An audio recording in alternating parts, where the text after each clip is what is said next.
ਵਾਹਿਗੁਰੂ ਜੀ ਕਾ ਖਾਲਸਾ ਵਾਹਿਗੁਰੂ ਜੀ ਕੀ ਫਤਿਹ. This is Bhupender Singh.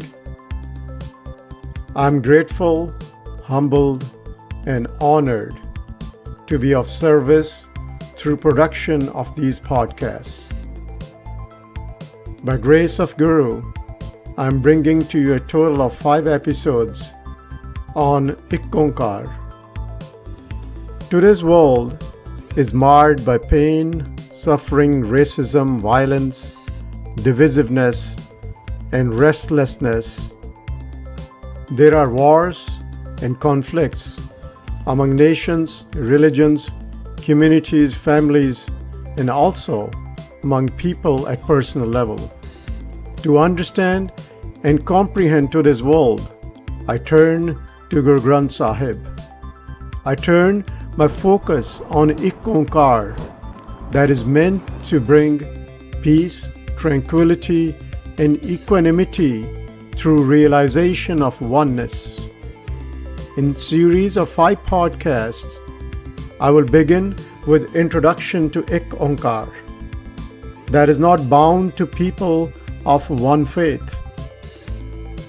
It is a universal message of Guru Nanak. I will also share how when we are separated from Onkar, we suffer at hands of our egocentric self. Not only we suffer, but we also cause pain to others. This is due to lack of understanding of what is God, what is nature of existence of God, and relevance of our existence in this context. These podcasts are meant to show roadmap to Onkar, whereby all sufferings can end and a life of balance, peace, and abundance can begin. With that said, let us begin our journey together of Onkar.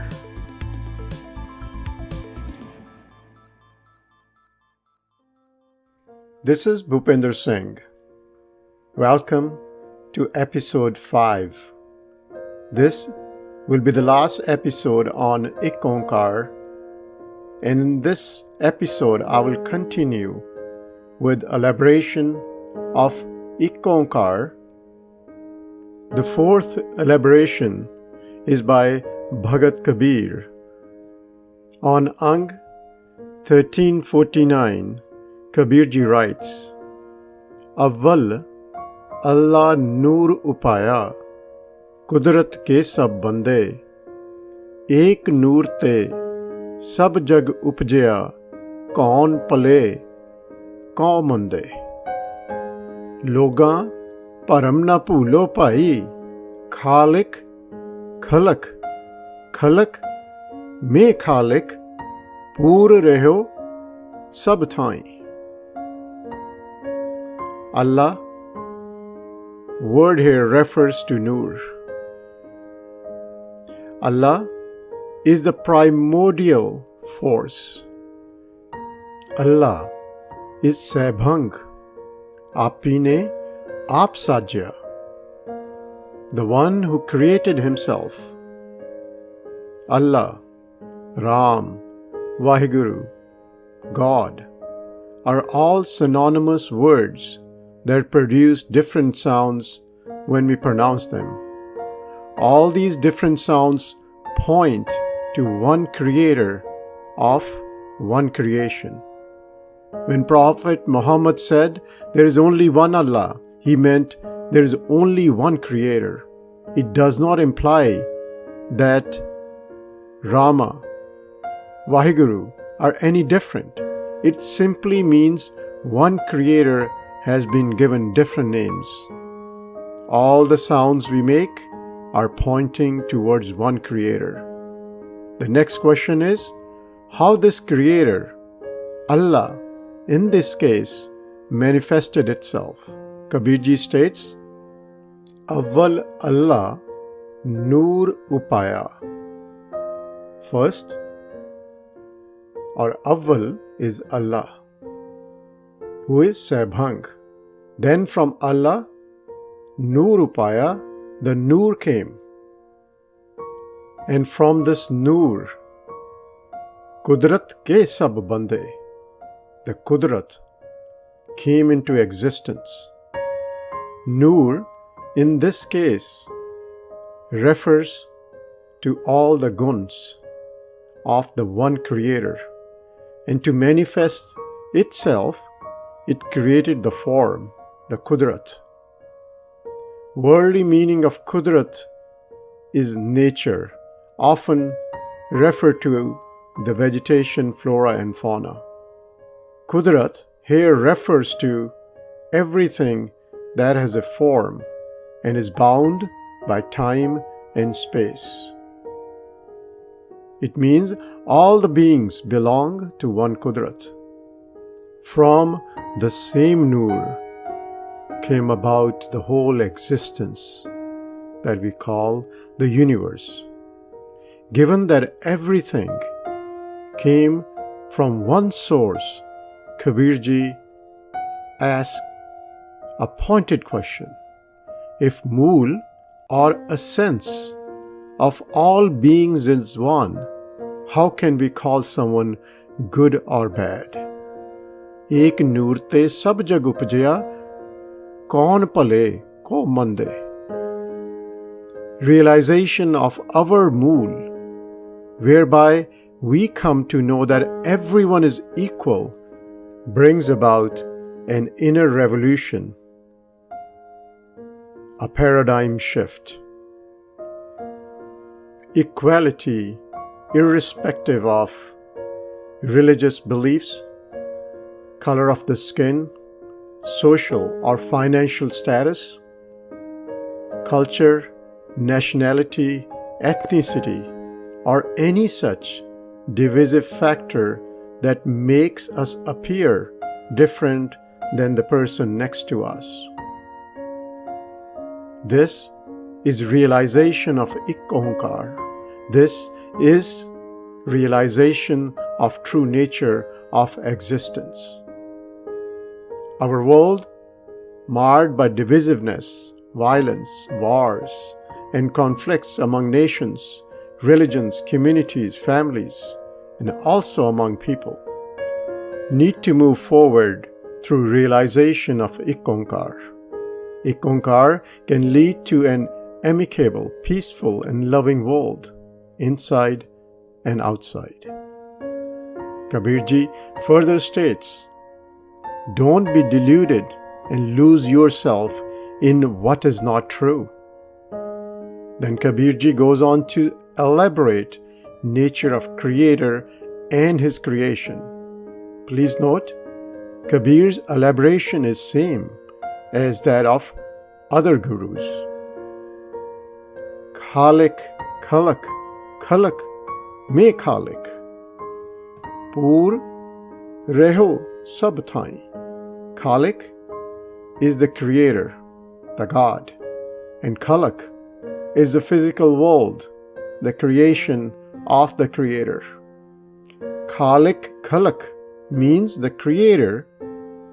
Khalik is also Khalak. This means creation is Creator manifesting in numerous forms. This means there is no difference between Khalak and Khalik. Though one is formless, the Creator, the other has a form. Kabirji further states, Khalak meh Khalik, meaning the creation is inside the Creator. This means God is not sitting in one place. We are, as creation, inside the God. God, our Creator, our Khalik, manifested itself as Khalak inside itself. This implies Creator and creation that appear to be different are one. This is cessation of the deluded state whereby we discriminate, we make decisions based on what we see on the surface. There is little subtleness in understanding what Kabirji states in this Shabad. Let us try understanding using an example. When we think of creator and creation, we tend to consider separation between the two. Like an artist who is creator and his painting, which is his creation. There is separation between the two all the times. Though, to understand nature of creator and creation, we have to set this logic aside. Otherwise, we walk away with the popular notion of God as being a separate entity from His creation, from us, and we have to meet God. Meeting here simply means we have to realize the truth. We have to come out of this illusion. We have to wake up to the true nature of existence of God and our own existence. The notion of God being separate entity, in fact, brings into picture Hame. Hame means I am separate from my Creator. Hame means as a light bulb, I am the source of light. Hame means I will hold on to the concept of an artist and his art being two separate entities. Bhagat Kabirji on Ang 339 writes, Jab hum hote, tab tum nahi. Ab tum, hahu hum nahi. Ab hum tum ek paye, hahi eko dekhat man patyahi. Our misconception in form of Hame has created an image of God, whereby God is separate from us. Hame has created the concept of two doers, one being God, the other being me. If we start Guru Granth Sahib without right understanding of Ik Onkar, it is similar to starting a journey with first step in the wrong direction. After which, no matter how many steps we take, we will be walking in the wrong direction.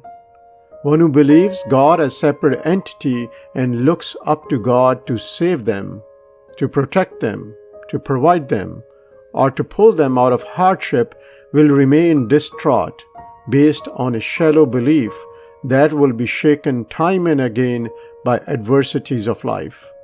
A devotee who believes God is separate entity lays out tapestry of colorful desires in name of blessings. One who understands Ik Onkar and nature of God holds themselves responsible for their state of being, knowing very well that all their abilities are not there. The light bulb knows the light comes from the electricity within them. One who has realized true nature of God and existence takes actions knowing the grace and blessings are always upon them. Grace and blessings in form of all their guns, all their abilities, all their powers come from one source, the source being God, and the God is inside them and also outside.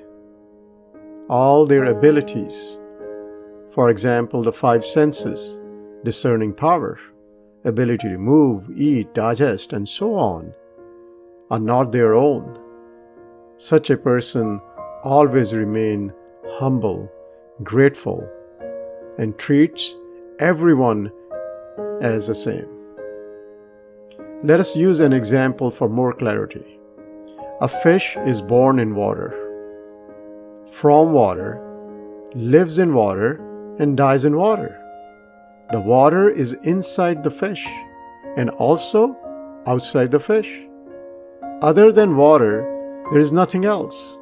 What appears as fish is in fact water appearing as fish.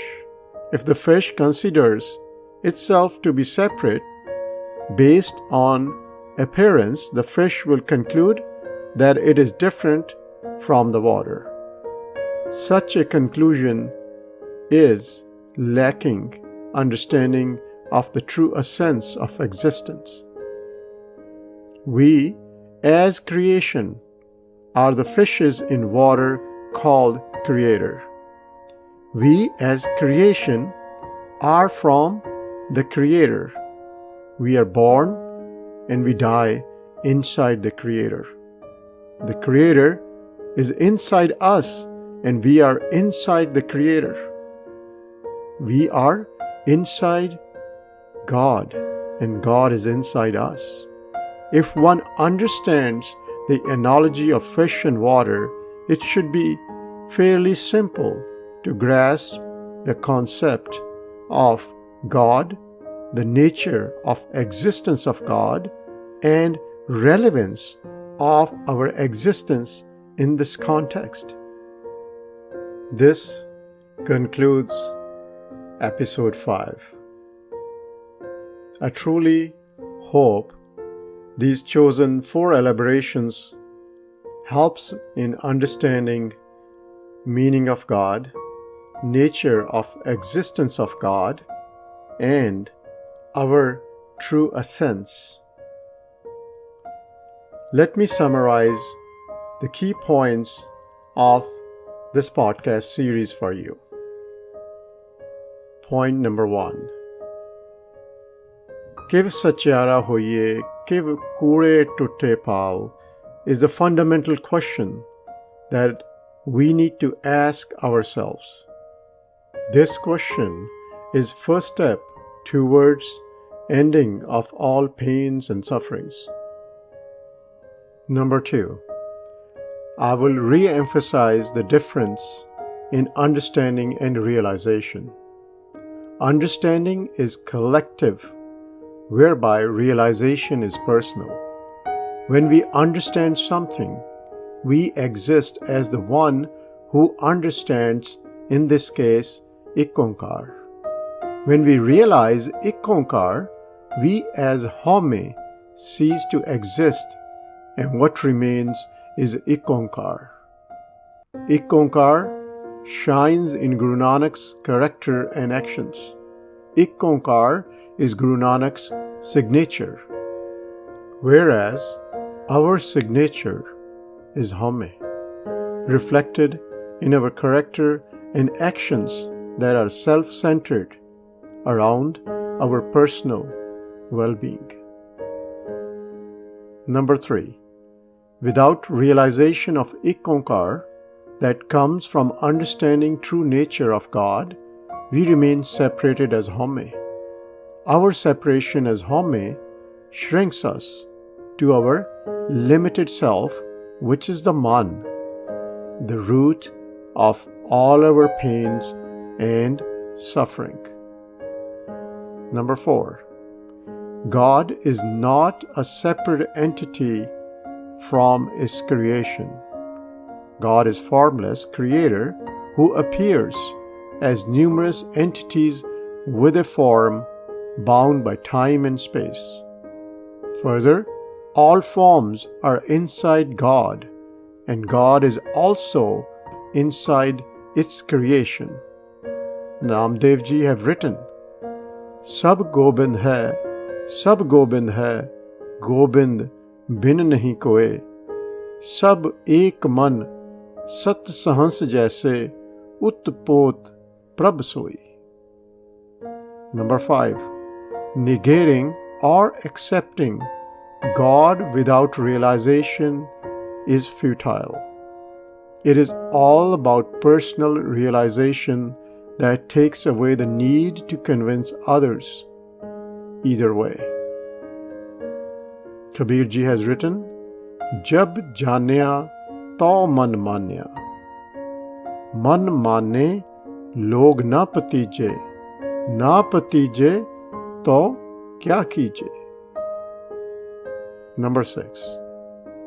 Our world, marred by divisiveness, violence, wars, and conflicts among nations, religions, communities, families, and also among people, can find respite through realization of Ik Onkar.